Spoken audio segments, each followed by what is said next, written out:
ઈંધણના સંકટ વચ્ચે કેન્દ્ર સરકાર ઇલેક્ટ્રિક વાહનોનો ઉપયોગ કરવા પર ભાર મૂકી રહી છે। બીજી તરફ અમદાવાદ મનપાને જાણે આવી વાતોની કોઈ અસર જ નથી, જેની સાબિતી આ દ્રશ્યો આપે છે। લાલ દરવાજા એએમટીએસની પાસ ઓફિસ પાસે નવી ખરીદાયેલી 75 જેટલી એએમટીએસ બસ ધૂળ ખાઈ રહી છે। નવી ખરીદાયેલી 75 ઈ બસ મહિનાઓથી વપરાશ વિના જ પડી રહી છે। બીજી તરફ બીઆરટીએસની પણ 100થી વધારે ઈ બસ ઉપયોગમાં ન લેવાતા ધૂળ ખાઈ રહી છે। એટલું જ નહીં, બસો જ્યાં પાર્ક કરાય છે ત્યાં દારૂની ખાલી બોટલના ઢગલા જોવા મળી રહ્યા છે। નશાકારક દવાઓની પણ ખાલી બોટલો મળી આવી, જાણે અસામાજિક તત્વોને કોઈ રોકટોક વિના જ અહીં મહેફિલ માણવાની તક મળી રહી છે। ટીવી9ના અહેવાલ બાદ એએમસીનું તંત્ર દોડતું થયું। સ્ટેન્ડિંગ કમિટીના ચેરમેન કમલેશ પટેલે બસની દુર્દશા અને દારૂનો અડ્ડો બનેલી કોર્પોરેશનની જગ્યાની મુલાકાત લીધી। એએમસીની ઓફિસમાં ગંદકી અને દારૂની બોટલ મળી આવતા સ્ટેન્ડિંગ કમિટીના ચેરમેન આકરા પાણીએ જોવા મળ્યા। જવાબદારો સામે કડક પગલાં લેવા અંગે ચેરમેન કમલેશ પટેલે ખાતરી આપી।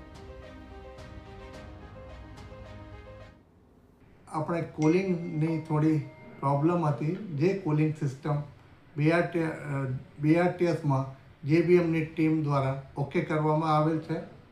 બાકીની બસોમાં આઈટીએમએસ और કુલિંગ સિસ્ટમ ઓકે કરવાની કામગીરી હાલમાં ચાલુ છે। જે કામગીરી ટૂંક સમયમાં પૂર્ણ થશે ત્યાર પછી બધી બસો એએમટીએસ और બીઆરટીએસમાં સંચાલનમાં મૂકવામાં આવશે તથા પ્રવાસીઓને આનો લાભ આપવામાં આવશે। ટીવી9ના અહેવાલ બાદ જે ઇલેક્ટ્રોનિક બસ છે તે પડી રહી હતી, તેનો ઉપયોગ થતો ન હતો। વડાપ્રધાન નરેન્દ્ર મોદી પણ આ બાબતે ગંભીર છે કે ઈંધણની બચત થાય। આપણી સાથે સ્ટેન્ડિંગ કમિટી ચેરમેન છે, તેમની સાથે વાત કરીશું। ચેરમેન સાહેબ, જે રીતે આપે વિઝિટ કરી, આપને શું લાગ્યું? ઇલેક્ટ્રિક બસો અહીંયા કેટલાય સમયથી પડી રહી છે એવું ધ્યાનમાં આવ્યું હતું। એના કારણે આજે સ્થળ ઉપર તપાસ કરવાનું નક્કી કર્યું। બસો જે છે ઘણા સમયથી અહીંયા પડી છે, ક્યાંક એના દરવાજા ખુલ્લા છે, ક્યાંક કાચ તૂટેલા છે, બરાબર સફાઈ થઈ નથી, અંદર જે છે ગંદકી પણ છે બસમાં। તો જે લોકો જવાબદાર છે એ તમામને અત્યારે સૂચના આપી છે કે પહેલી તકે તો આ બસ જે છે સમયસર રોડ ઉપર આવે એની ચિંતા કરીએ।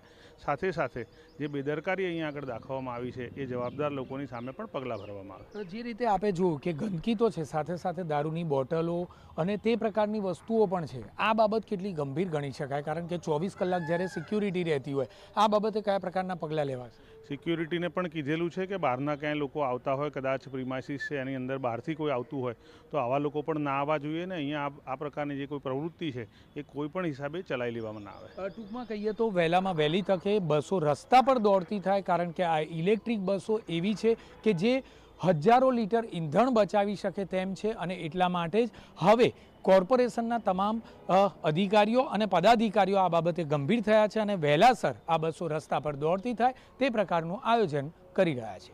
કેમેરામેન નિલેશ સાથે જિગ્નેશ પટેલ, ટીવી9 અમદાવાદ।